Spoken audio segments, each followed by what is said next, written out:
जिसने पहली बार प्रधानमंत्री के बनने का, आजादी के इतने सालों के बाद, ये मीडिया के लोगों का काम है रिसर्च करना। अच्छा होता पहला आप लोगों ने रिसर्च की होती तो। भारत सरकार के पास ये जानकारी नहीं थी कि हमारे पास कितने द्वीप है। मैंने आकर के सैटेलाइट से सर्वे कराया और आज हमारे देश के आसपास, हमारे समुद्र के इलाके में 1300 से ज्यादा द्वीप है और कुछ द्वीप तो सिंगापुर से बड़े हैं। और मैंने ये भी ठान लिया है मैं उसमें से भी सिलेक्ट कर करके उसका भी डेवलपमेंट करूंगा।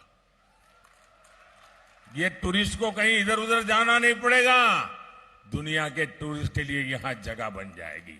ये संभावना है। ये हमारे यहां के समुद्री तट के किनारे पर भी है जी। ये सब डेवलप होने वाला है। साथियों, ये कांग्रेस का चलता तो हिमालय की बर्फीली चोटियों का भी सौदा कर सकती है, क्योंकि वहां भी कोई रहता नहीं है।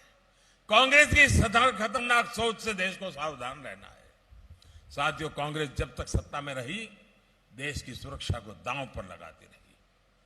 कब कहां बम का धमाका हो जाए कुछ पता नहीं होता था। और जो यहां नौजवान है ना, जो 20, 22, 25 साल के हैं, जो पहली बार वोट करने जाने वाले हैं, 10 साल पहले देश का क्या हाल था उनको ध्यान में नहीं होगा, क्योंकि उस समय उनकी उम्र 8 साल, 10 साल, 12 साल रही होगी। आपको याद होगा, हवाई जहाज में जाओ, एयरपोर्ट पर जाओ, रेलवे स्टेशन पर जाओ, बस स्टेशन पर जाओ, माइक पर से सूचना आती थी 24 घंटे कि अगर आपको कहीं कोई लावारिस चीज दिखाई दे तो हाथ मत लगाना।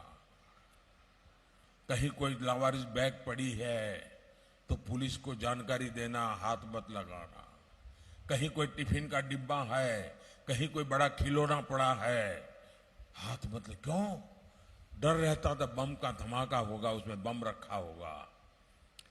ये सूचनाएं 2013-14 तक चलती रहती थी। गुजरात के इस बेटे को आपने बिठाया ना, ये खबरें बंद हो गई कि नहीं हो गई? कभी पढ़ा सुना क्या लावारिस को सुना गया? वही लावारिस हो गए जो लावारिस की कथाएं करते।